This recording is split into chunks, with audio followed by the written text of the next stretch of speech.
구약성경 사무엘하 15장 7절부터 12절 말씀까지입니다. 구약성경 사무엘하 15장 7절부터 12절 말씀까지입니다. 우리 같이 한 목소리로 읽겠습니다. 시작. 4년 만에 압살롬이 왕께 아뢰되 내가 여호와께 서원한 것이 있사오니 청하건대 내가 헤브론에 가서 그 서원을 이루게 하소서. 당신의 종이 아람 구술에 있을 때에 서원하기를 만일 여호와께서 반드시 나를 예루살렘으로 돌아가게 하시면 내가 여호와를 섬기리이다 하였나이다. 왕이 그에게 이르되 평안히 가라 하니 그가 일어나 헤브론으로 가니라. 이에 압살롬이 정탐을 이스라엘 모든 지파 가운데 두루 보내 이르기를 너희는 나팔 소리를 듣거든 곧 말하기를 압살롬이 헤브론에서 왕이 되었다 하라 하니라. 그때 청함을 받은 200명이 압살롬과 함께 예루살렘에서부터 헤브론으로 내려갔으니 그들은 압살롬이 꾸민 그 모든 일을 알지 못하고 그저 따라가기만 한 사람들이라. 제사 드릴 때에 압살롬이 사람을 보내 다윗의 모사 길롯 사람 아히도벨을 그의 성읍 길로에서 청하여 온지라. 반역하는 일이 커가매 압살롬에게로 돌아오는 백성이 많아지니라. 아멘.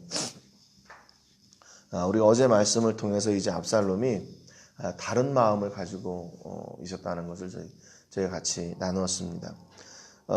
다윗이 공식적으로 압살롬을 대면하고 그를 이제 예루살렘 자기 집에서 이제 어떻게 보면 가택연금이었었죠. 감금을 당하다가 나오게 되니까 압살롬이 생각한 건 뭐냐면 내가 힘이었기 때문에 이런 일을 당했구나. 내가 내 복수를 하고서도 이걸 인정받지 못하고 왕이 나를 무시하고 하는구나. 이런 생각을 가졌죠. 그래서 압살롬은 다윗과의 그 공식적인 대면 이후로 병거와 말들을 모으고 또 호위병들을 이렇게 고용했습니다. 그게 자기의 힘인 줄 알았죠. 그리고 성문 앞에 나가서 다윗 왕에게 송사하러 오는 사람들의 마음을 훔치기 시작했죠. 근데 그것도 역시 거짓말로 왕이 너의 송사를 듣기 재판관을 세우지 않았다.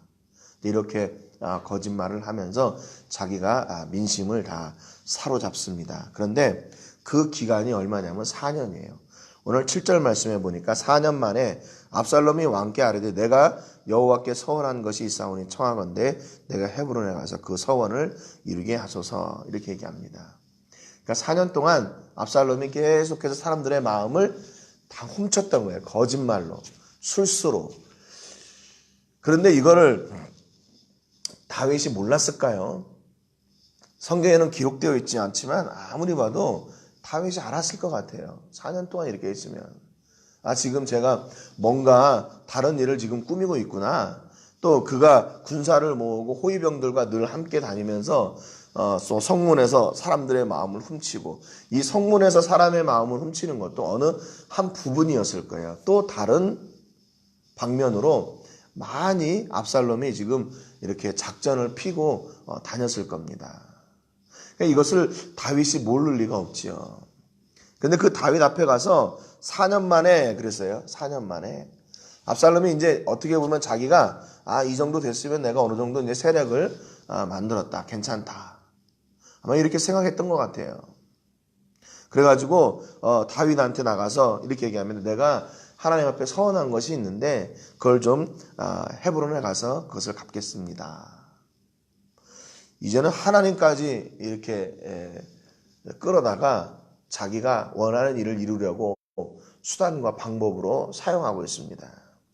근데 여기 이제 4년 만에라는 말이 있는데 이게 다른 성경에 킹제임스 버전이나 NSAB 같은 경우에는 40년으로 번역을 했어요.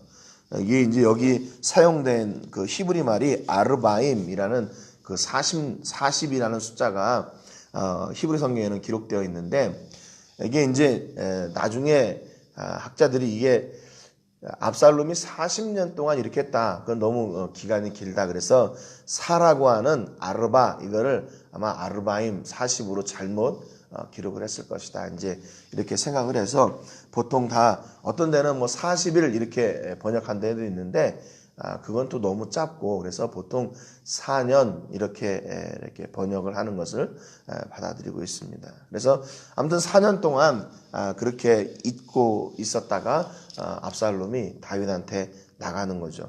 그래서 지금 어떻게 되냐면 그술에서부터 그술에서부터 예루살렘까지 오는데 2년, 또 예루살렘에서 2년, 또 예루살렘에서 사람들의 마음을 훔치는데 4년, 지금 8년이나 지났거든요.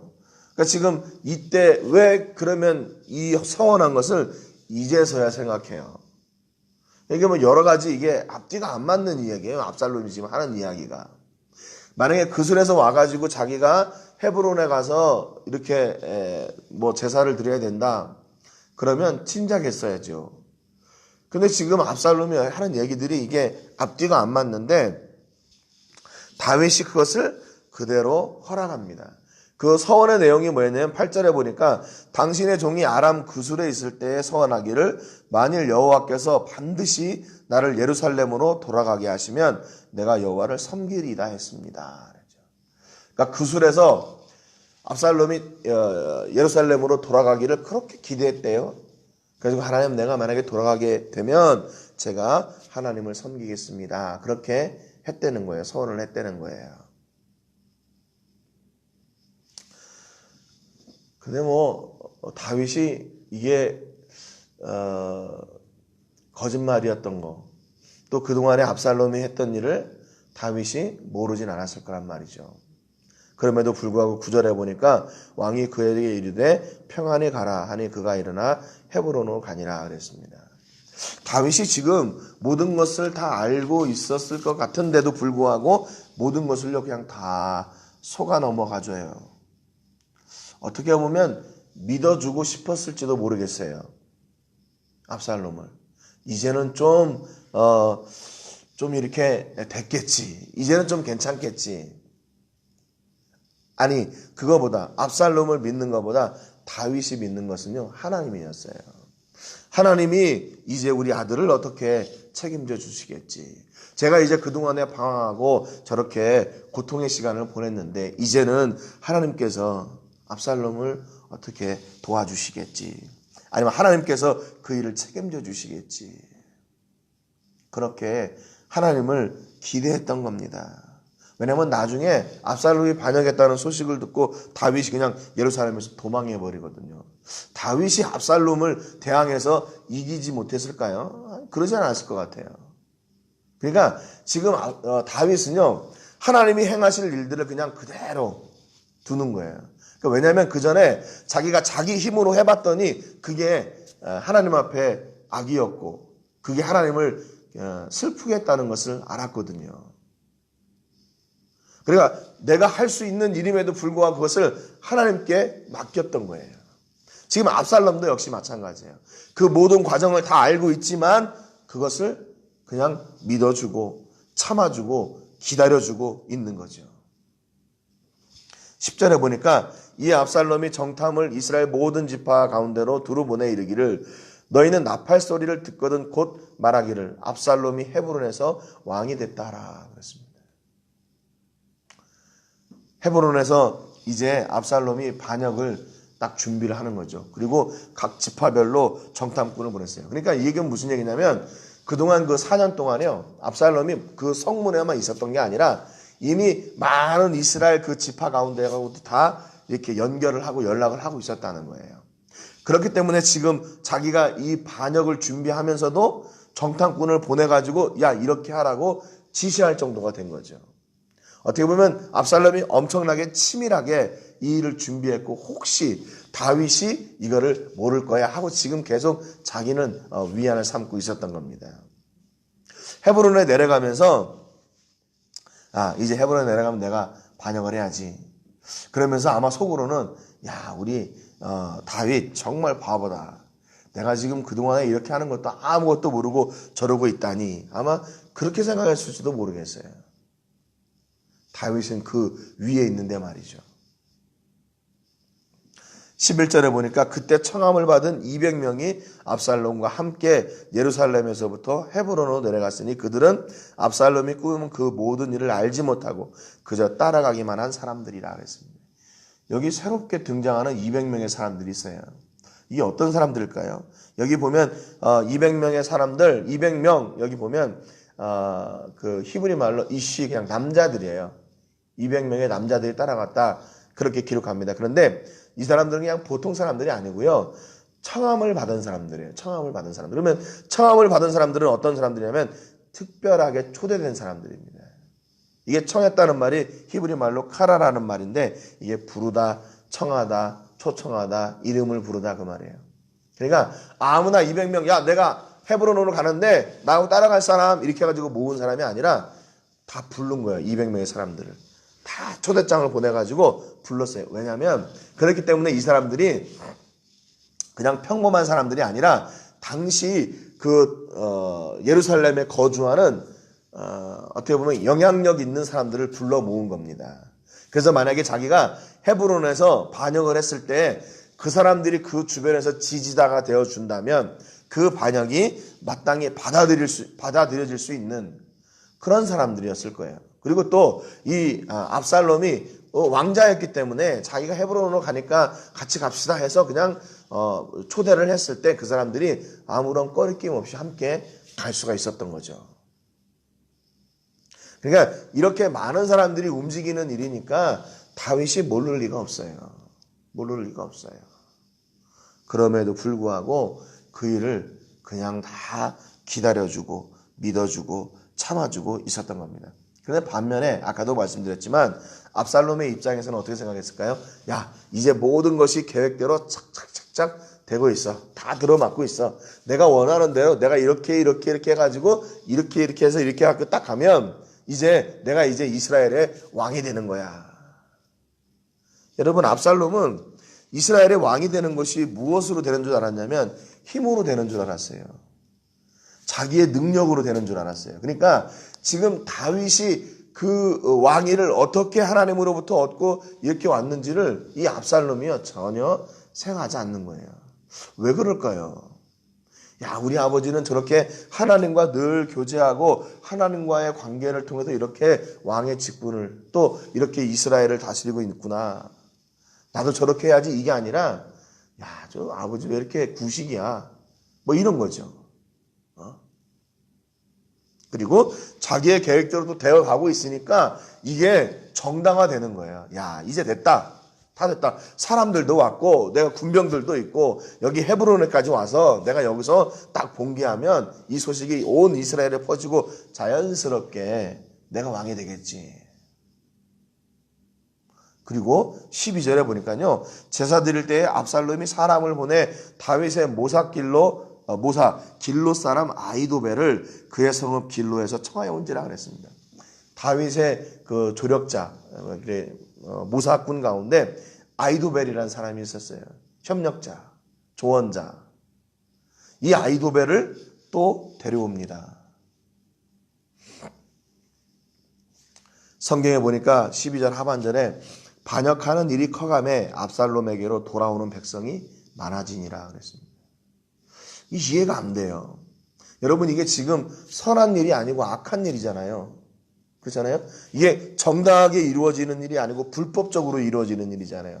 사람들을 거짓말로 마음을 빼앗고 매수하고 더군다나 아버지 다윗을 지금 반역하려고 하는 일을 계획하는데 여기 왜 사람들이 많아져요? 이거 이상한 거 아니에요? 이게 사람이 없어져야 되는 거 아닙니까? 분명히 성경에는 이게 반역하는 일이라고 기록하고요. 반역하는 일이 커가는데도 불구하고 거기에 압살롬을 따르는 사람들이 많아진대요.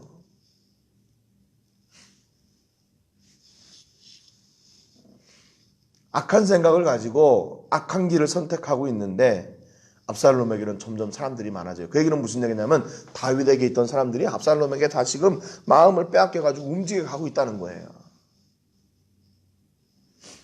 이해가 안 돼요. 왜 그럴까? 왜 그럴까? 거짓말과 술수로 사람들을 속이고 있는데 거기에 사람들이 다 마음을 뺏기고 사람들이 다 거기에 많아지고 그쪽으로 사람들이 몰려가는 거래요. 여러분, 그러니까 우리가 이 압살롬의 일을 통해서요, 우리가 가지고 있는 그 성공의 개념이 바뀌어야 돼요. 지금도 우리는 뭐라고 생각하고 있냐면 내가 신앙생활 열심히 하고 내가 하나님 말씀 앞에 바로 서면 다 잘 돼야지. 내 뜻대로 돼야지. 이런 기준을 다 가지고 있잖아요, 우리도. 그 방향만 다를 뿐이지. 압살롬은 자기가 반역하는 일에 그것이 정당하다고 생각하니까 사람들이 많아져야 되는 거고, 또 우리는 내가 원하는 대로, 내가 믿은 대로 하면 이게 더 잘 돼야지, 이렇게 생각하고 있는 거죠. 똑같은 거예요, 압살롬하고 나하고. 성공의 개념이 바뀌어져야 됩니다. 내 뜻대로 되는 것이 성공이 아니라는 거예요. 내 뜻대로 되는 것이. 그러면 또 사람들이 많아지면 그게 성공입니까? 그게 정당한 거고 그게 공의고 그게 정의입니까? 아니에요. 압살롬은 자기가 행했던 그 복수한 일이 정당화시키려고 사람들을 막 모으잖아요. 자기 하는 일이 옳은 일이라고. 또 반역하는 일이 옳은 일이라고 사람들을 모으잖아요. 그런데 거기에 사람들이 많아져요. 여러분, 우리의 기준은 내 계획이 아니라 하나님이에요. 하나님의 말씀이에요. 하나님의 말씀대로 살다 보니까 사람들이 떠나갈 수도 있어요. 내 하는 일에 피해가 될 수 있고 오히려 안 될 수도 있어요. 근데 중요한 건 뭐냐면 내가 지금 어디 앞에 서 있나, 그게 중요한 거죠. 내가 지금 그 실패 가운데서도 하나님의 앞에 서 있다면 그게 바로 성공인 겁니다. 물론 삶 가운데서 그거를 내가 인정하고 이거를 하나님께서 내게 주신 성공으로 받아들이기가 어려워요. 사실은 어려워요. 아니, 고난을 기쁨으로 받아들일 수 있는 사람이 몇이나 되겠어요. 베드로와 같은 경지까지 올라가니까 야, 고난에 참여하는 거 그게 복이다, 그게 기쁨이다, 이렇게 이야기하지만 그 과정까지, 거기까지 가기가 이게 보통 어려운 게 아니죠. 그럼에도 불구하고 성경이 그렇게 말씀하고 있기 때문에 우리는 그 말씀의 은혜를 붙들고 나가는 겁니다. 그리고 그렇게 해야 되죠. 여러분, 그러니까 이게 어디로부터 오냐면 하나님이 나를 통해 일하신다는 그 믿음을 통해 내 앞에 있는 환경에 흔들리지 않고 그것조차도 하나님께서 내게 주시는 은혜로 받아들일 수가 있는 거죠. 하나님이 계시지 않으면, 거기 내 환경 가운데서 하나님이 계시지 않으면 나는 세상의 기준하고 똑같이 가는 거예요. 압살롬과 같이. 많아지면 성공, 적어지면 실패, 많아지면 정의, 적어지면 나쁜 거, 이렇게 되는 거예요. 그런데 하나님이 계시면 내가 많아지는지 적어지든지 거기에 상관없이 하나님이 계신 그것으로 말미암아 내가 기쁨이고 그것이 바로 성공이라는 것을 우리가 고백하며 나아가게 됩니다. 여러분, 오늘 여러분의 삶 가운데서 어떻습니까? 삶이 어떻습니까? 환경이 어떻습니까? 아니요. 환경이나 겉으로 드러나는 것을 보기 이전에 눈에 보이지 않는 그 하나님이 지금 여러분하고 함께 하십니까? 그게 더 중요한 거예요. 여러분, 압살롬은 사람들이 많아졌지만 여기 보면 12절 상반절에 제사 드릴 때 그랬잖아요. 지금 압살롬은요, 제사가 그게 본업이 아니에요. 그게 주요한 일이에요. 헤브론에 내려갔던 그 근본적인 이유가 이 제사 드리려고 내려갔던 일이 아니에요. 왜냐면 만약에 압살롬이 헤브론에 제사 드리려고 내려갔다면 어떻게 되냐면 제사 드린 일에 대한 이야기가 많아야 돼요. 압살롬이 그동안에 하나님 앞에 그 줄에서 서원했던 그 제사를 이렇게 드렸다는 제사 드린 이야기가 더 많아야 돼요.